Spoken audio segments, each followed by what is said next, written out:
So Mistletoe here is a guildie of mine, and her box is pretty standard. It has most of the characters that you expect at this point in the meta. The one big exception here is probably Sigma. Unfortunately, we're not going to be seeing Sigma in this match. So even though Mistletoe plays a standard 2-tank box, she actually told me later that she immediately ID'd that it was me, because our first ban rained and a lot of people don't really tend to do that. Also, I guess the Almeida is probably a giveaway. But anyway, that's the reason she decides to go tankless here and decides to just rush me. I guess I've become a little infamous among my guildies and maybe some other players, because they don't want to spend half an hour playing tank push fights against me. So this time I tried something a little bit different as well. Because Mistletoe decided to first ban a DPS instead of one of my tanks, I decided to first pick Liana here, which ensures that I have a good healer to work with. Mistletoe follows up by banning my Landius to force a tank pick. So Landius is the obvious tank for her to be banning here. Juggler is pretty bad at tanking L1, especially a bracer juggler like mine. And Layden can tank L1 okay, but oftentimes you're stuck with either using Redeemers, which of course don't have a Lancer advantage against L1, so you need to make sure that Layden is very healthy to survive an attack. Or you can use Crystal Molders. Crystal Molders are obviously pretty good at stopping L1, but of course the problem is that if Layden runs out of soldiers, then L1 just charges through and kills Layden. And unlike with Redeemers, you don't have a safety net of a revive. So this is why you don't see me use Crystal Molders a whole lot. But I decided in this case I might as well try it out, because aside from being pretty good at stopping L1, they do have a low chance to just kill Tensei Jessica here. If I can activate Thorns alongside the Crystal Molders, it's usually pretty good at counter-killing a mage.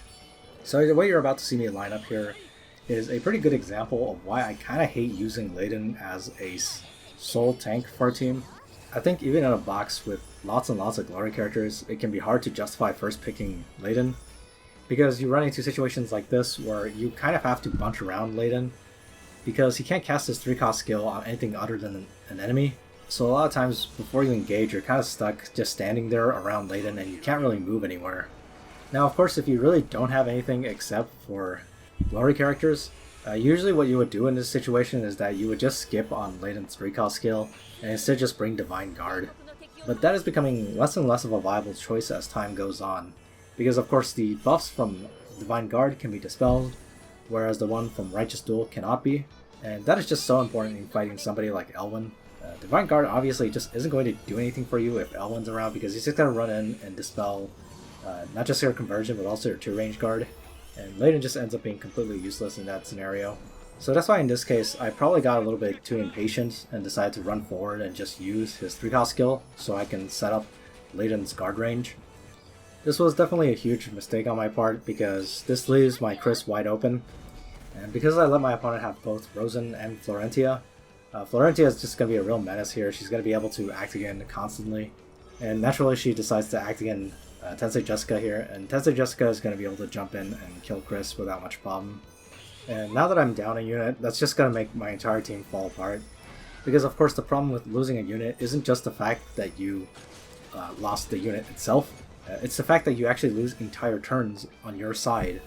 So now Mistletoe gets one more action per turn than me, just from the fact that I don't have Chris anymore. And of course she also has Florentia on her side, so she's going to be able to overwhelm me pretty easily. As long as she saves a 1-2 attack using Tensei Jessica and Elwyn, she can take out Layden, and then after that I'm just dead. So yeah, once again, this is why I don't like using Molders. Perhaps if I had brought Redeemers, I would have at least have gotten a revive and a chance to recover a little bit more, but that probably wouldn't have worked either. Once again, I think the problem really is that I was too impatient here. I can't do anything but try to learn from that.